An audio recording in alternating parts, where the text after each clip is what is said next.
بسم الله الرحمن الرحيم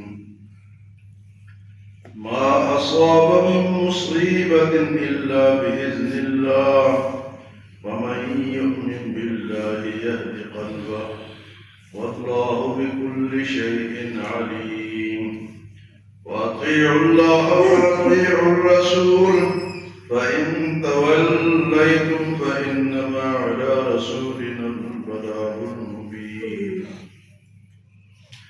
الله لا إله إلا هو وعلى الله فليتوكل المؤمنون يا أيها الذين آمنوا إن من أزواجكم وأولادكم عدوا لكم فاحذروهم وإن تعفوا وتصفحوا وتغفروا فإن الله غفور رحيم. انسان پر جب مصیبت آتی ہے تو اللہ پاک فرماتے ہیں کہ ہر مصیبت ہے یا راحت ہے یہ اللہ کی طرف سے. ما اصاب من مصیبت الا باذن اللہ، وہ اللہ کے حکم سے آتی. کوئی بھی مصیبت آ گئی تو کس کی طرف سے آ گئی؟ اللہ کی. تو اب اس مصیبت کا مقابلہ کس طرح کرے؟ اللہ پاک نے اس کا طریقہ وَمَن يُؤْمِن بِاللَّهِ يَهْدِ قَلْبَهُ، جو اللہ پہ ایمان لائے گا، یہ سمجھے گا کہ اللہ کی طرف سے ہے، تو اس کے دل کو اللہ اطمینان دے دے. ایک چیز آئی ہے، اب ہم کہیں کہ ہمارے کسی انسان کے اختیار میں نہیں، اللہ کی طرف سے ہے، تو پھر وہ پریشان نہیں ہوگا، روئے گا دھوئے گا نہیں، جزا فضا نہیں گا. کیا کہے گا؟ یہ تو اللہ نے دے، بس وہ صبر کرے گا. مصیبت بھی اللہ کی طرف سے، راحت بھی اللہ کی طرف سے، لیکن مقابلہ کس طرح کرے؟ یہ سمجھے کہ اللہ کے اصل انسان کو اطمینان ہوگا. بھئی کسی انسان کا کام نہیں ہے. ایک آدمی کو ایکسیڈنٹ ہو گیا، بخار ہو گیا، نزلہ ہو گیا، کوئی فوت ہو گیا، مالی نقصان ہو گیا، تو کس کی طرف سے؟ اس میں ہمارے گناہ بھی شامل ہوتے ہیں، لیکن آرڈر اور حکم اللہ کا ہوتا ہے. ما اصاب من مصیبت الا باذن اللہ، ہر جو مصیبت آتی ہے وہ اللہ کی طرف سے ہوتی ہے. ومن یؤمن باللہ یہد قلبہ، اور جو ایمان رکھے گا اللہ پر، اللہ اس کے دل کو ہدایت دے دیں گے، اس کے دل کو مطمئن کر دیں. اور جو روئے گا کہ فلاں نے کر دیا، فلاں نے کر دیا، فلاں نے کر دیا، تو وہ اس کو اطمینان نہیں ملے. تو فرمائے واللہ بکل شیء علیم، اللہ تو ہر چیز کا علم رکھتا ہے. واللہ بکل شیء علیم، اللہ کے علم سے کوئی چیز باہر نہیں ہے. وَأَطِيعُوا اللَّهَ وَأَطِيعُوا الرَّسُولَ، اور تمہیں تو چاہیے کہ اللہ کی اور اللہ کے رسول کی بات مانو، اطاعت کرو اللہ کی اور اللہ کے رسول. یہ ہے سیدھا راستہ. لوگوں کی باتوں کو نہ مانو. لوگ جو مرضی ہے کہیں، آپ نے اللہ اور اللہ کے رسول کی اطاعت کرنی اور اس کی بات کو ماننا. وَأَطِيعُوا اللَّهَ وَأَطِيعُوا الرَّسُولَ فَإِن تَوَلَّيْتُمْ، اور اگر کوئی روگردانی کرے گا، بات نہیں مانے گا، فَإِنَّمَا عَلَى رَسُولِنَا الْبَلَاغُ الْمُبِينُ، تو ہمارے رسول کے ذمہ تو پہنچانا ہے. رسول اللہ صلی اللہ علیہ وسلم ذمہ دار نہیں ہے. ہدایت کے ذمہ دار کون ہے؟ اللہ ہے. ہاں، رسالت کا پہنچانا، تبلیغ کا کرنا، بات کو دوسروں تک پہنچانا، یہ مبلغ کا کام ہے. یا رسول کا کام اس دور میں تھا، آج مبلغ کا، کسی عالم کا، کسی حافظ کا، کسی پیر صاحب کا یہ کام ہے کہ وہ بات سچی سچی لوگوں تک پہنچائے. اب اگر نہیں مانیں گے تو قرآن میں آتا ہے وَلَا تُسْأَلُ عَنْ أَصْحَابِ الْجَحِيمِ، آپ سے دوزخ والوں کے بارے میں سوال نہیں ہے کہ دوزخ میں کیوں گئے. آپ تبلیغ کریں، بات پہنچائیں، نہیں مانیں گے تو اللہ خود پوچھے گا.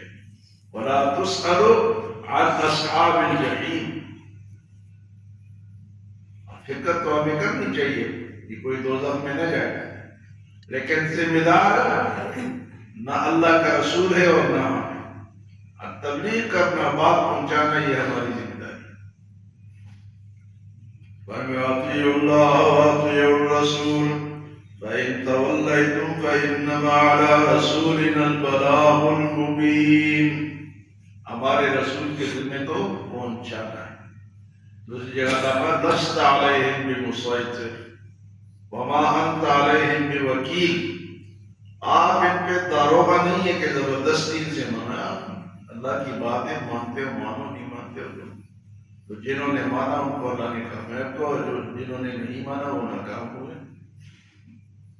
پھر فرمائے اللہ لا الہ الا ہو، اللہ کے سوا کوئی عبادت کے لائق نہیں مگر وہی ہے.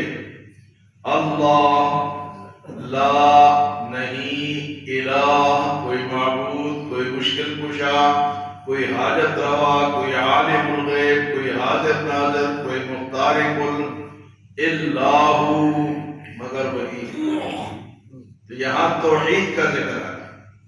یہ اللہ معبود ایک ہے. اللہ لا الہ الا ہو، یہ کلمے میں بھی لا الہ الا اللہ. نماز میں بھی ہے سبحانک اللہم و بحمدک و تبارک اسمک و تعالی جدک و لا الہ غیرک.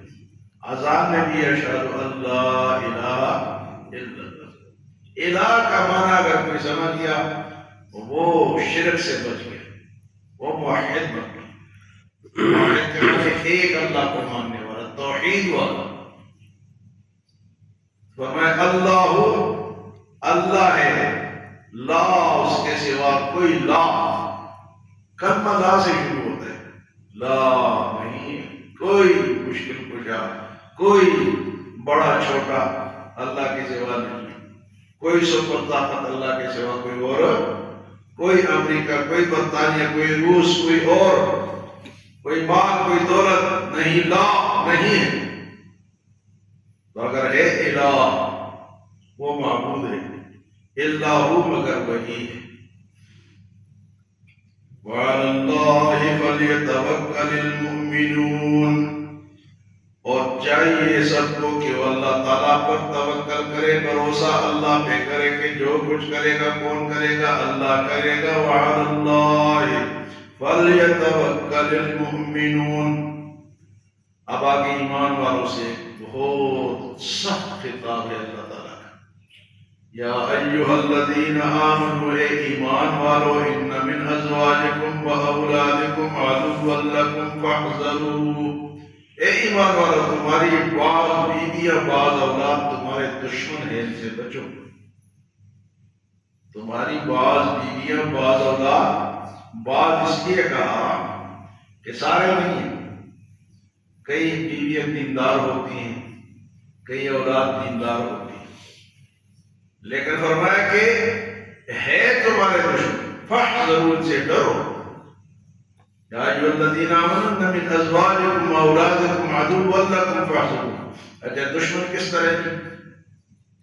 ایک صحابی جہاد کے لیے جا رہے تھے تو بچے اور بیوی آ گئے کہ ہمیں کس کے وہ آسرے پہ چھوڑ کے آ جا رہے ہیں. تو وہ بیچارے رک گئے. 2-3 دفعہ اس طرح ہوا. تو جہاد پہ جانا تو بہت بڑی بات ہے. آج کل بھی اگر آپ جائیں نا، کسی نے اگر تبلیغ پہ جائے کسی اور پہ، تو بیوی کہتی ہے، بیوی کیا پوری دنیا کہتی ہے انہوں نے، اس نے بچوں کو کس کے آسرے پہ چھوڑا ہے. لوگ بھی کہتے ہیں. اللہ کہتے ہیں یہ تمہارے دشمن ہیں، تمہیں اللہ کے راستے سے روک رہے ہیں. یا ایھا الذین آمنوا من ازواجکم و اولادکم عدوا لکم. اگر دین کے راستے سے، اور کئی اس طرح ہوتے ہیں کہ بھئی وہ فلاں جگہ سے چوری کر کے لاؤ، تم دفتر جاتے ہو فلاں چیز وہاں سے اٹھا کے لاؤ، کرپشن کرو. یہ کون کہتے ہیں؟ بعض بچے بھی کہتے ہیں، او بڑی تو ساڑی واسطے کی کیتا ہے اور کیا کرنا ہے، اور کرپشن کرے جو اس کے بس میں ہو تو کرتا ہے. تو بعض بچے اور بعض بیویاں اکساتے ہیں برائی پر بھی. یہ لے کر آؤ، جدھر سے مرضی لے کر آؤ، حلال حرام کو چھوڑو، مال چاہیے۔ یا ایھا الذین آمنوا ان من ازواجکم واولادکم عدوا لکم فاحذروا، ان سے ڈرتے رہو، دین کے بارے میں ان کی بات تسلیم نہ کرو، نہ مانو۔ فرمایا کہ ہاں اگر وہ مان جائے، معافی مانگ لے اور اپنے بات پہ شرمندہ ہو جائے تو پھر سختی نہ کرو، پھر سے مار داڑ نہ کرو۔ وَإِن تَعْفُوا، اگر تم معاف کر دو، وَتَصْفَحُوا، اصلاح کر دو، وَتَغْفِرُوا، اور بخش دو، فَإِنَّ اللَّهَ غَفُورٌ رَحِيمٌ، تو اللہ بھی بخشنے والا۔ اگر رکاوٹ بنتے ہیں پہلے تو ان کی بات نہ مانو، ڈرو، لیکن اگر رکاوٹ بن جائے اور بعد میں وہ معافی تلافی کرے تو ان پر سختی بھی نہ کرو، ان کو معاف کر دو۔ اللہ ہمیں عمل و سمجھ